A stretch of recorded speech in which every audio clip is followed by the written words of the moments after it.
அனைவருக்கும் வணக்கம். நான் உங்கள் டிலக்ஷி. இலங்கையில் காணப்படுகின்ற முன்பள்ளிகள் தொடர்பான ஒரு பிரதான தீர்மானமானது இன்றைய தினம் எடுக்கப்பட்டுள்ளது. அதாவது இதில் மிக முக்கியமாக இலங்கையினுடைய பிரதமர் ஹரணி அமரசூரிய அவர்கள் அக்கறை செலுத்துகிறார். அது தொடர்பாக நாங்கள் விரிவாக பார்க்கலாம். அதற்கு இடையில் இந்த டிட்வா புயலினால் பாதிக்கப்பட்ட மாணவர்களில் 73% மாணவர்களுக்கு இந்த கொடுப்பனவானது வழங்கி முடிக்கப்பட்டுள்ளது. அதாவது 25,000 ரூபாய் தொகையானது இந்த 73% மாணவர்களுக்கு வழங்கி முடிக்கப்பட்டுள்ளது. ஏனைய மாணவர்களுக்கும் விரைவில் அந்த பணம் வழங்குவதற்கான நடவடிக்கைகளானது மேற்கொள்ளப்படும் என தெரிய வந்துள்ளது. அதாவது இந்த இலங்கையில் காணப்படுகின்ற ஒவ்வொரு முன்பள்ளிகளும் ஒவ்வொரு முறைமையை கொண்டிருக்கும். குறிப்பாக பார்த்தீங்கன்னு சொன்னால் கற்பித்தல் முறைகளாக இருக்கட்டும், அந்த முன்பள்ளியில் காணப்படுகின்ற வசதிகளாக இருக்கட்டும், ஒவ்வொரு முன்பள்ளியிலையும் ஒவ்வொரு வேறுபட்ட வகையில் காணப்படும். அதாவது சில முன்பள்ளிகள் நல்ல வசதியாக நல்ல கற்பித்தல் முறைகளை கொண்டிருக்கும், நிறைய டீச்சர்ஸ் இருப்பினும் அங்கே சில முன்பள்ளிகளை பார்த்தா அங்கே எந்த ஒரு வசதி வாய்ப்பும் இருக்காது. அதாவது இந்த மாணவர்களுக்கு விளையாடுவதற்கு அந்த விளையாட்டு உபகரணங்கள் கூட இருக்காது. அது மட்டும் இல்லாது கற்பித்தல் முறைகளும் மிகவும் மோசமான நிலையில் காணப்படும். இவ்வாறு அதாவது மாணவர்கள் ஒவ்வொருவருடைய ஆரம்பம் கற்பித்தலுக்குரிய ஆரம்ப இடம் இந்த முன்பள்ளி.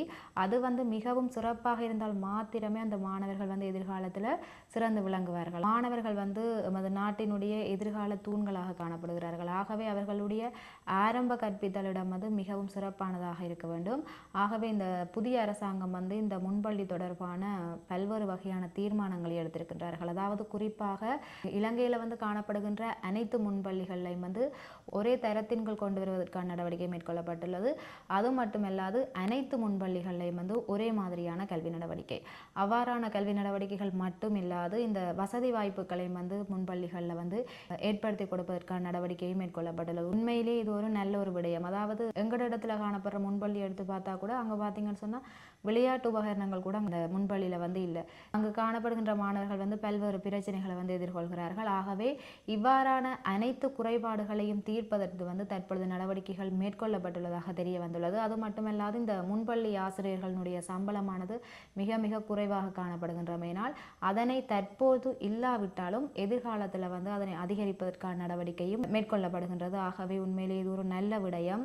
அது மட்டுமல்லாது இந்த பல்கலைக்கழகங்கள் உயர்கல்வி அவற்றிலையும் காணப்படுகின்ற குறைபாடுகளை நிவர்த்தி செய்து அவற்றிலையும் ஒரு புதிய எழுச்சியை மேற்கொள்வதற்கான நடவடிக்கைகளும் மேற்கொள்ளப்படுவதாக தெரிய வந்துள்ளது. அதாவது தற்பொழுது இந்த புதிய அரசாங்கத்தின் மூலமே இவ்வாறான பல்வேறு நன்மை பயக்கும் விடயங்கள் எங்களுடைய நாட்டில் அரங்கேறிக் கொண்டிருக்கின்றது. உண்மையிலேயே ஒவ்வொன்றும் கேட்கும் பொழுது மிகவும் மகிழ்ச்சியாக உள்ளது. நன்றி சொந்தங்களே, மீண்டும் ஒரு காணொளியில் இணைந்து கொள்வோம்.